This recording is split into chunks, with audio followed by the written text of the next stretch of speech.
প্রিয় শিক্ষার্থীরা, আমরা জানি মানুষের ভোগ ব্যয় তার আয়ের উপর নির্ভরশীল। আয় আবার কতগুলো ভাগে বিভক্ত: 1 তার চলতি আয় বা পরম আয়, 2 আপেক্ষিক আয় এবং 3 স্থায়ী আয়। পরম আয় উপসিদ্ধান্তে অধ্যাপক ম্যানার্ড কেইন্স বলেছেন যে মানুষের ভোগ ব্যয় তার পরম বা চলতি আয়ের উপর নির্ভরশীল। আপেক্ষিক আয় উপসিদ্ধান্তে জেমস ডুসেনবেরি যেটা বলেছেন সেটা হলো মানুষের ভোগ ব্যয় তার পরম বা চলতি আয়ের উপর নির্ভরশীল নয়, বরং আপেক্ষিক আয়ের উপর নির্ভরশীল। শেষ পর্যায়ে স্থায়ী আয় উপসিদ্ধান্তে মিল্টন ফ্রিডম্যান যেটা বলেছেন যে মানুষের ভোগ ব্যয় তার পরম আয় বা আপেক্ষিক আয়ের উপর নির্ভরশীল নয়, বরং স্থায়ী আয়ের উপর নির্ভরশীল। কিভাবে মানুষের ভোগ ব্যয় তার স্থায়ী আয়ের উপর নির্ভরশীল, সেই আলোচনায় আজকে এই অষ্টম ক্লাসে করব। তোমাদের এই অষ্টম ক্লাসে সাদর আমন্ত্রণ জানাচ্ছি। আমি মোহাম্মদ ওমর আলী, সহকারী অধ্যাপক হিসেবে সরকারি সাদত কলেজে কর্মরত আছি। তোমরা যারা জাতীয় বিশ্ববিদ্যালয় অধিভুক্ত বিভিন্ন কলেজে অর্থনীতি বিভাগে স্নাতক সম্মান তৃতীয় বর্ষ শ্রেণীতে অধ্যয়নরত, তাদেরকে সামষ্টিক অর্থনীতির তৃতীয় অধ্যায়, ইন্টারমিডিয়েট সামষ্টিক অর্থনীতি তৃতীয় অধ্যায়ের অন্যতম একটি গুরুত্বপূর্ণ পাঠ্য বিষয় স্থায়ী আয় উপসিদ্ধান্ত আজকে আমরা পড়ব, আলোচনা করব। তো আশা করি তোমরা মনোযোগ দিয়ে সুন্দরভাবে শুনবে। তো যেরকমটা বলছিলাম যে স্থায়ী আয় উপসিদ্ধান্ত অধ্যাপক মিল্টন ফ্রিডম্যানের, এই মিল্টন ফ্রিডম্যান স্থায়ী আয় উপসিদ্ধান্ত কেন উদ্ভব হলো সেটা যদি আমরা বলি তাহলে একটু পিছনে ফিরে যেতে হয়। তোমরা জানো যে কুজনেটস পাজেল রয়েছে, অধ্যাপক সাইমন কুজনেটস স্বল্পকালীন ভোগ অপেক্ষকের এপিসির পরিবর্তনশীলতা এবং দীর্ঘকালীন ভোগ অপেক্ষকের এপিসির স্থিরতা, এই যে এক ধরনের দ্বৈততা বা ভিন্ন রকম সিদ্ধান্ত যে স্বল্পকালীন এপিসির পরিবর্তনশীলতা এবং দীর্ঘকালীন এপিসির স্থিরতা, এই সিদ্ধান্তটাকেই পরবর্তীকালে অর্থনীতিতে কুজনেটস পাজেল নামে অভিহিত করা হয়। এই কুজনেটস পাজেলের কেন উদ্ভব হয়েছে, কেন স্বল্পকালীন এপিসির পরিবর্তনশীলতা এবং দীর্ঘকালীন এপিসির স্থিরতা, এটার জবাব দিতে গিয়েই আমরা জানি যে 4টা উপসিদ্ধান্তের জন্ম হয়েছে: পরম আয় উপসিদ্ধান্ত, আপেক্ষিক আয় উপসিদ্ধান্ত, স্থায়ী আয় উপসিদ্ধান্ত এবং জীবনচক্র উপসিদ্ধান্ত। আমরা বিগত ক্লাস দুটোতে আমরা পরম আয় উপসিদ্ধান্ত এবং আপেক্ষিক আয় উপসিদ্ধান্ত পড়েছি। আজকে আমরা পড়ব স্থায়ী আয় উপসিদ্ধান্ত। ঠিক আছে? স্থায়ী আয় উপসিদ্ধান্তে মিল্টন ফ্রিডম্যান স্বল্পকালীন এবং দীর্ঘকালীন ভোগ অপেক্ষকের মধ্যে সমন্বয় সাধনের চেষ্টা করেছেন, ব্যাখ্যা প্রদান করেছেন। তাই মূল বক্তব্য হিসাবে আমরা স্থায়ী আয় উপসিদ্ধান্তের ক্ষেত্রে কি বলবো? আমরা এই বলবো যে অধ্যাপক মিল্টন ফ্রিডম্যান স্বল্পকালীন এবং দীর্ঘকালীন ভোগ অপেক্ষকের মধ্যে সমন্বয় সাধনের জন্য 1957 সালে তার এ থিওরি অফ কনজামশন ফাংশন গ্রন্থে যে ব্যাখ্যা বিশ্লেষণ প্রদান করেন বা উপসিদ্ধান্তের সৃষ্টি করেন তাকে বলা হয় স্থায়ী আয় উপসিদ্ধান্ত। এই স্থায়ী আয় উপসিদ্ধান্তের মূল বক্তব্য কি? বোর্ডে লেখা আছে স্থায়ী আয় উপসিদ্ধান্তের মূল বক্তব্য। স্থায়ী আয় উপসিদ্ধান্তের মূল বক্তব্য হলো মানুষের ভোগ ব্যয় তার স্থায়ী আয়ের উপর নির্ভরশীল, তার পরিমাপকৃত আয়ের উপর নির্ভরশীল। মিল্টন ফ্রিডম্যান একটি নতুন শব্দ ব্যবহার করেছেন, পরিমাপকৃত আয়। পরিমাপকৃত আয় আবার দুটি ভাগে বিভক্ত, একটি হচ্ছে স্থায়ী আয় আর একটি হচ্ছে অস্থায়ী আয়। স্থায়ী আয় কাকে বলা হয়? স্থায়ী আয়ের সংজ্ঞা হিসেবে আমরা জানি যে আয় স্থায়ীভাবে ধারাবাহিকভাবে কোনো উৎস হতে মানুষ পেতে থাকে তাকে বলা হয় স্থায়ী আয়। কোনো ব্যক্তি বা পরিবার দীর্ঘমেয়াদে স্থিতিশীলভাবে কোনো উৎস হতে যখন কোনো আয় উপার্জন করে তখন তাকে বলে স্থায়ী আয়। যেমন কোনো সরকারি কর্মচারী যদি মাসিক 50,000 টাকার বেতন পেয়ে থাকে তাহলে এটাকে বলা হয় স্থায়ী আয়। কোনো ব্যবসায়ী যদি প্রতি সপ্তাহে 20,000 টাকা করে স্থায়ীভাবে পেতে থাকে তাহলে এটাকে বলা হয় স্থায়ী আয়। ঠিক আছে। অস্থায়ী আয় কাকে বলা হয়? অস্থায়ী আয় বলা হয় কোনো ব্যক্তি বা পরিবার যদি অপ্রত্যাশিতভাবে সাময়িকভাবে অস্থায়ী কোনো খাত থেকে তাৎক্ষণিকভাবে কোনো আয় উপার্জন করে থাকে তাকে বলা হয় অস্থায়ী আয়।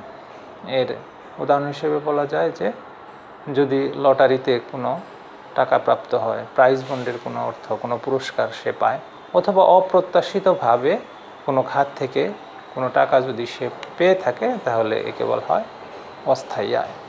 ঠিক আছে। তাহলে মিল্টন ফ্রিডম্যান বলেছেন যে পরিমাপকৃত আয় দুই প্রকার, একটি হচ্ছে স্থায়ী আয় আর একটি হচ্ছে অস্থায়ী আয়। মানুষের ভোগ ব্যয় হচ্ছে তার পরিমাপকৃত আয়ের উপর নির্ভরশীল। ঠিক আছে। অর্থাৎ C is equal to function of Y M.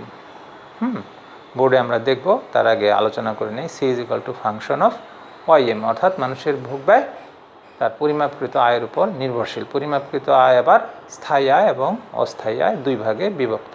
এখন শিক্ষার্থীরা আলাপ হচ্ছে বা আলোচনা হচ্ছে যে এই যে অস্থায়ী আয় বলা হচ্ছে, যে আয়টা অপ্রত্যাশিত, এই অস্থায়ী আয়ের প্রান্তিক ভোগ প্রবণতা কিন্তু শূন্য। কীরকম?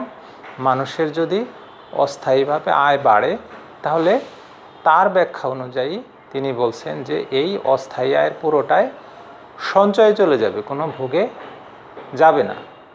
অর্থাৎ কোনো মাসে যদি সে বাড়তি 30,000 টাকাও পায় তাহলে এই 30,000 টাকা সে সঞ্চয়ে নিপতিত করবে বা সঞ্চয়ে সে এটা সংরক্ষণ করবে, কিন্তু ভোগ বাড়াবে না। আবার যদি অপ্রত্যাশিতভাবে কিছু টাকা তার হারানো যায় বা খোয়া যায় বা লুজ হয় তাহলে সেটা তার অসঞ্চয় হবে। ঠিক আছে। অর্থাৎ ঋণ করে হলেও আগের সেই ভোগের ধারা সে অব্যাহত রাখবে। অর্থাৎ অস্থায়ী আয় বাড়ুক বা কমুক, সে বাড়া কমা ভোগের উপর কোনো প্রভাব ফেলবে না, পুরোটাই সঞ্চয়ের উপর প্রভাব ফেলবে। ঠিক আছে। এরূপ সঞ্চয়ের উপরে প্রভাব না ফেলার দরুন এরূপ ভোগের উপর প্রভাব না ফেলার দরুন ভোগ কোনো পরিবর্তন হয় না, কিন্তু আয় কিন্তু পরিবর্তন হচ্ছে। কিভাবে পরিবর্তন হচ্ছে? যদি তার অস্থায়ী আয় বাড়ে তাহলে আমরা জানি যে পরিমাপকৃত আয় বাড়বে। অস্থায়ী আয় বাড়লে পরিমাপকৃত আয় বাড়বে, আর পরিমাপকৃত আয় যদি বাড়ে এবং ভোগ যদি আগের মতোই থাকে তাহলে এপিসি কমবে। কারণ আয় বাড়তেছে, এপিসি ভোগ আগের মতোই থাকতেছে, তাহলে এপিসি কমবে। বিপরীত ক্রমে আবার যদি অস্থায়ী আয় কমে যায় তাহলে আমরা দেখব যে এপিসি বেড়ে যাবে। মুদ্রা কথা কি? মুদ্রা কথা হলো যে অস্থায়ী আয় একটা উপাদান, সেই উপাদানটা থাকার কারণে তার পরিমাপকৃত আয়ে পরিবর্তন লক্ষ্য করা যাচ্ছে। আর এই পরিবর্তন হওয়ার ফলে ভোগে যদি কোনো পরিবর্তন না হয় তাহলে দেখা যায় এপিসির এক ধরনের পরিবর্তনশীলতা আসে। জন মিল্টন ফ্রিডম্যানের ভাষ্য অনুযায়ী এই অস্থায়ী আয়ের প্রভাবের কারণেই এপিসির পরিবর্তনশীলতা লক্ষ্য করা যায়। এভাবে মিল্টন ফ্রিডম্যান স্বল্পকালীন যে এপিসি, এই স্বল্পকালীন এপিসির পরিবর্তনশীলতা কেন হয় তার জবাব দিয়েছেন। জবাবটা কি? যে অস্থায়ী আয় বাড়লে কমলে সেটা পরিমাপকৃত আয়ের উপর প্রভাব ফেললেও ভোগের উপর যেহেতু প্রভাব ফেলে না, এজন্য অস্থায়ী আয় বাড়লে এপিসি কমে যায়, অস্থায়ী আয় কমলে এপিসি বেড়ে যায়। এক ধরনের বিপরীত সম্পর্ক থাকে, অর্থাৎ এপিসির এক ধরনের পরিবর্তনশীলতা লক্ষ্য করা যায়। কিন্তু দীর্ঘকালে এসে এই ধরনের অস্থায়ী আয়ের কোনো প্রভাব থাকে না। ঠিক আছে। দীর্ঘকালে এসে যদি কোনো অস্থায়ী আয় মানুষের নিকট আসে সেটা স্থায়ী আয় হিসেবে গণ্য হয়। এজন্য স্থায়ী আয়ের একটা স্থির অনুপাতে ভোক্তারা ভোগ করে থাকে। দীর্ঘকালে কোনো অস্থায়ী আয় থাকে না, এজন্য ঠিক যে অনুপাতে আয় বৃদ্ধি পায় ভোগও সেই অনুপাতেই বৃদ্ধি পায়, কমে গেলেও একই অনুপাতে কমে যায়। অর্থাৎ স্থায়ী আয়ের একটা স্থির অনুপাতে স্থায়ী ভোগ পরিচালিত হয়। আর এভাবে যদি আয় বাড়ে সেই সাথে একই অনুপাতে যদি ভোগ বাড়ে, সেইখানে এপিসির কোনো পরিবর্তনশীলতা লক্ষ্য করা যায় না, অর্থাৎ এপিসি স্থির বলে গণ্য হয়।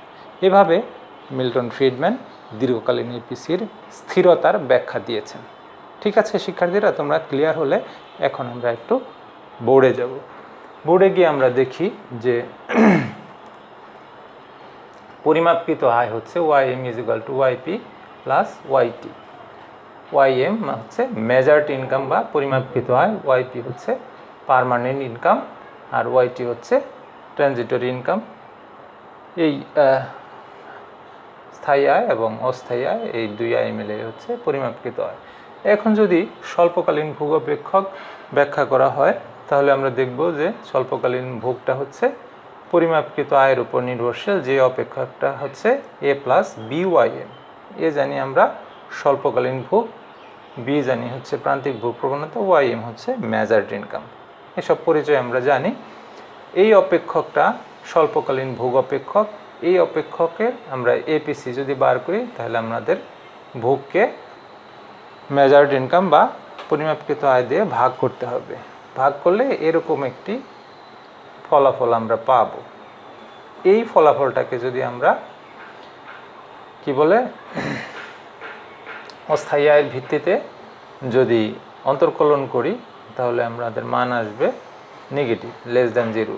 লেস দ্যান জিরো আসার অর্থ হচ্ছে অস্থায়ী আয় বাড়লে এপিসি কমবে বা অস্থায়ী আয় কমলে এপিসি বাড়বে, বিপরীত সম্পর্ক। অর্থাৎ এপিসির এক ধরনের পরিবর্তনশীলতা আমরা লক্ষ্য করি স্বল্পকালীন ভোগ অপেক্ষক থেকে।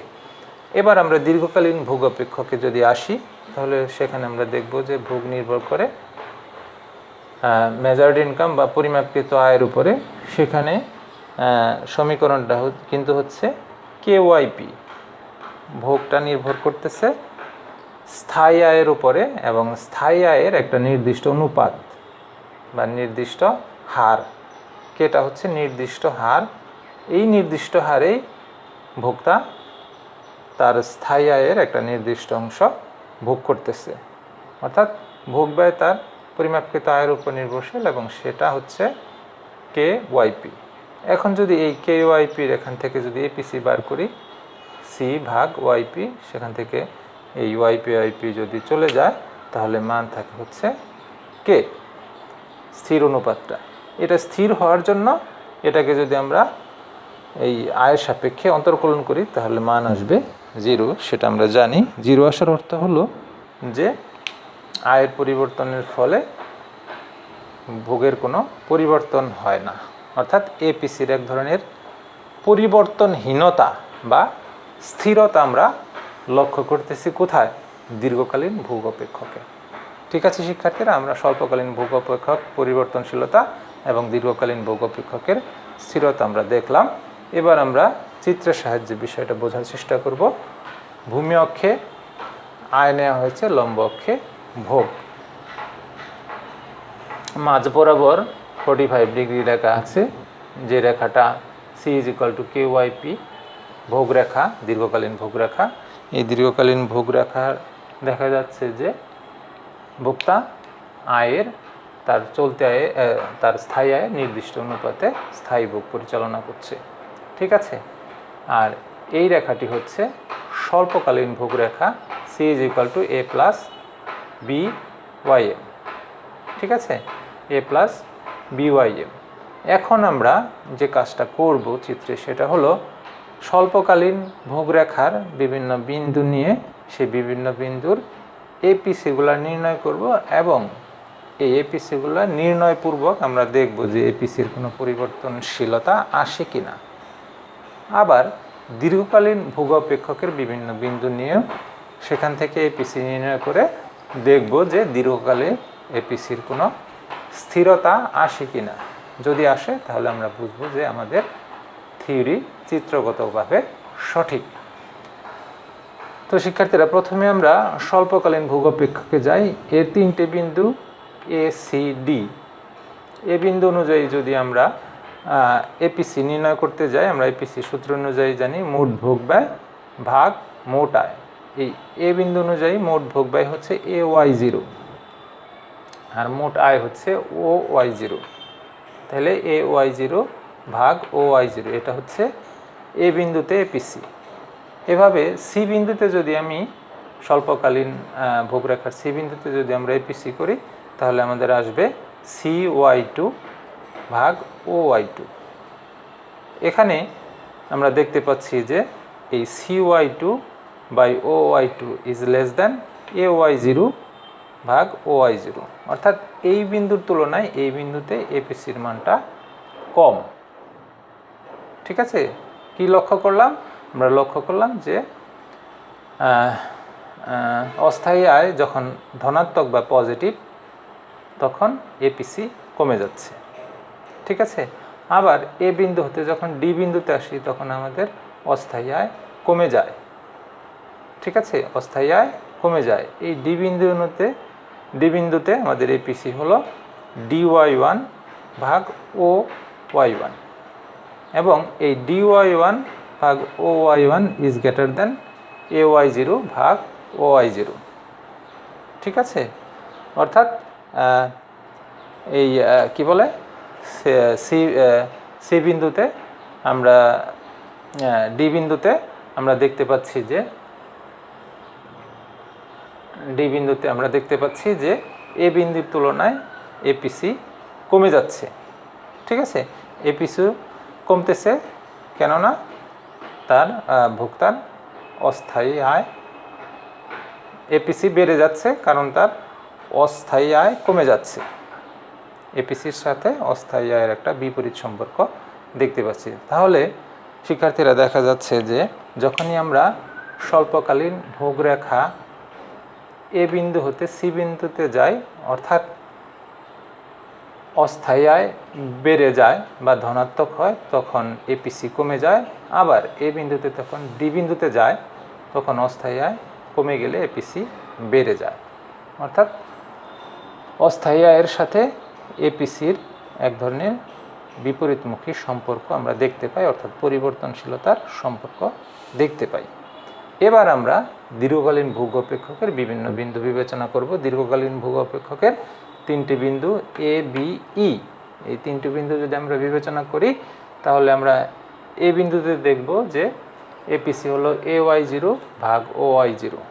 বি বিন্দুতে আমরা দেখব যে BY0 ভাগ OY0। আবার ই বিন্দুতে আমরা দেখব যে এপিসির মান হচ্ছে EY0 ভাগ OY0। এই তিনটা অনুপাতই পরস্পরের সমান। কেন সমান? কারণ এটা মূল বিন্দু হতে উত্থিত একটি 45 ডিগ্রি রেখা। এই রেখার প্রত্যেকটা বিন্দুতে ঢাল সমান। এই ঢাল সমান হওয়ার কারণে প্রত্যেকটা বিন্দুতে এপিসি সমান। তাই দেখা যায় দীর্ঘকালীন ভোগরেখার প্রতিটি বিন্দুতে এপিসি স্থির। তাহলে শিক্ষার্থীরা আমরা দেখতে পেলাম কি? আমরা দেখতে পেলাম যে স্বল্পকালীন ভোগ অপেক্ষকে এপিসির এক ধরনের পরিবর্তনশীলতা। সেই পরিবর্তনশীলতা কী জন্য আসলো? মিল্টন ফ্রিডম্যানের মতে পরিবর্তনশীলতা আসলো অস্থায়ী আয়ের প্রেক্ষিতে। ঠিক আছে, অর্থাৎ স্বল্পকালে অস্থায়ী আয়ের প্রভাব থাকার কারণে এপিসির পরিবর্তনশীলতা আমরা লক্ষ্য করলাম। দীর্ঘকালে এসে এই অস্থায়ী আয়ের কোনো প্রভাব না থাকার দরুন মানুষ তার স্থায়ী আয়ের একটি নির্দিষ্ট অনুপাতে স্থায়ী ভোগ পরিচালনা করে। এজন্য স্থায়ী আয়ের একটা স্থিতিশীল অপেক্ষক হিসেবে স্থায়ী ভোগ পরিচালিত হয়। এজন্য এখানে এপিসির এক ধরনের স্থিরতা আমরা লক্ষ্য করলাম। এই বিষয়টা লক্ষ্য করলাম আমরা দুইটা উপায়ে, অপেক্ষক এবং চিত্র, দুটি উপায়ে আমরা দেখলাম। এবার আমরা এই মিল্টন ফ্রিডম্যানের স্থায়ী আয় উপসিদ্ধান্তের ত্রুটি সমালোচনা আমরা দেখব। সমালোচনার ক্ষেত্রে আমরা প্রথমেই বলতে পারি যে ওয়াইটি বা অস্থায়ী আয়ের এমপিসি শূন্য নয়। আমরা বারবারই বলেছি যে অস্থায়ী আয়ের প্রান্তিক ভোগ প্রবণতা শূন্য মিল্টন ফ্রিডম্যানের স্থায়ী আয় উপসিদ্ধান্তে। কিন্তু বাস্তবতার নিরীক্ষে আমরা দেখি যে যে কোনো ধরনের আয় মানুষের হাতে আসুক না কেন, সেটা অস্থায়ী হোক আর স্থায়ী যাই হোক না কেন, তার একটা প্রভাব কিন্তু ভোগের উপর অবশ্যই পড়ে, সেটা ধনী গরিব বা যে ধরনের মানুষই হোক না কেন। তাহলে নির্দ্বিধায় যে বলা হলো যে অস্থায়ী আয়ের প্রান্তিক উপযোগ শূন্য, সেটা সত্য নয়, অর্থাৎ ওয়াইটি এর মান সর্বদা শূন্য নয়। দ্বিতীয়ত হলো ধনী গরিবের স্থায়ী আয়ের এপিসি স্থির নয়। স্থায়ী আয় উপসিদ্ধান্তে ধরা হয়েছে যে দীর্ঘকালে স্থায়ী আয়ের একটি স্থির অনুপাতে স্থায়ী ভোগ পরিচালিত হয়, এরকমটা ধরা হয়েছে কোথায়? দীর্ঘকালীন ভোগ অপেক্ষকে। আসলে এরূপ সত্য নয়। ধনী গরিবের ক্ষেত্রে বা বিভিন্ন মানুষ যাদের এক একজনের সাইকোলজিক্যালি ভোগের প্যাটার্নটা এক এক রকম, সেই ধরনের মানুষের ক্ষেত্রে ভোগের বিষয়টা এক একজনের কাছে এক এক রকম। সবার ক্ষেত্রেই দীর্ঘকালীন যে আয় আসে সেই আয়ের একটা নির্দিষ্ট অনুপাতেই যে সে ভোগ পরিচালিত করবে এরকম না।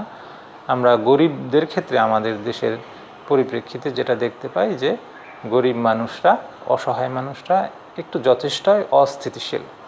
তারা যখনই কোনো আয় আসে সেই আয়ের একটা নির্দিষ্ট অংশ ভোগে ব্যয় করে ফেলে ব্যয় করতে বাধ্য হয়। এজন্য আমরা নির্দ্বিধায়ভাবে বলতে পারি না যে হ্যাঁ এপিসি দীর্ঘকালে যে স্থির হবে। ঠিক আছে শিক্ষার্থীরা, আমাদের মতো দেশে, গরিব দেশে এই স্থিরতা ঠিক নয়। 3 নম্বরে আমরা বলতে পারি যে তারল্যের সীমাবদ্ধতা।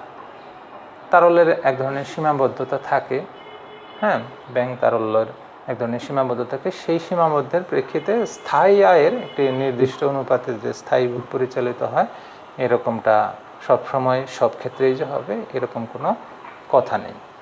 তাই সমালোচনার ক্ষেত্রে এটা বলাই যায় যে যখন তারল্যের সীমাবদ্ধতা থাকবে তখন স্থায়ী উপসিদ্ধান্ত কার্যকর হবে না।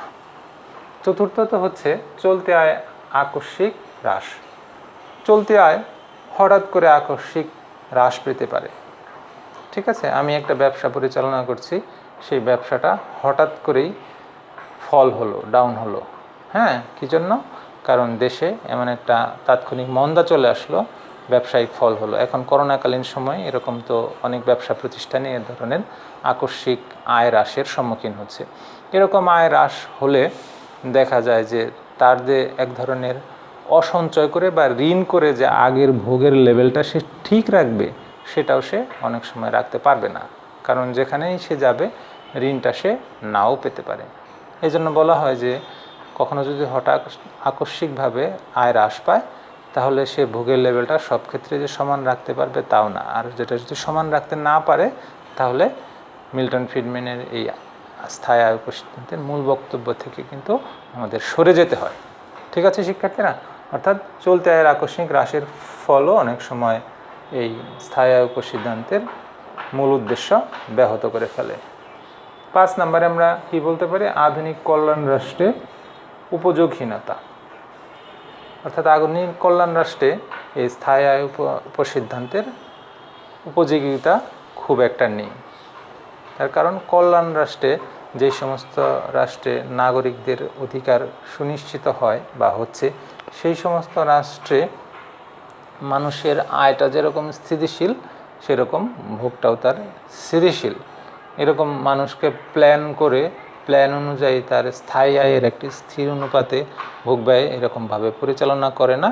রাষ্ট্র কর্তৃক এমনভাবে বিভিন্ন আইন বিধিবিধান প্রতিষ্ঠিত হয়েছে যাতে এমনিতেই মানুষের ভোগ ব্যয় স্থিতিশীলভাবে পরিচালিত হয়। সেই সমস্ত রাষ্ট্রে এই মিল্টন ফ্রিডম্যানের স্থায়ী আয় উপসিদ্ধান্ত খুব একটা কার্যকর হয় না।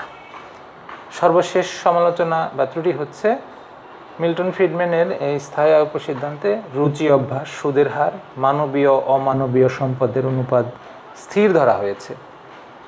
কিন্তু বাস্তবতার প্রেক্ষিতে আমরা দেখি যে মানুষের রুচি অভ্যাস স্থির নয়, বাজারে সুদের হারও সবসময় এক থাকে না, এবং মানবীয় অমানবীয় সম্পদের অনুপাতও স্থির নয়। এই সমস্ত বিষয় যদি স্থির না থাকে তাহলে এই স্থায়ী আয় উপসিদ্ধান্ত কার্যকারিতার মুখ দেখে না।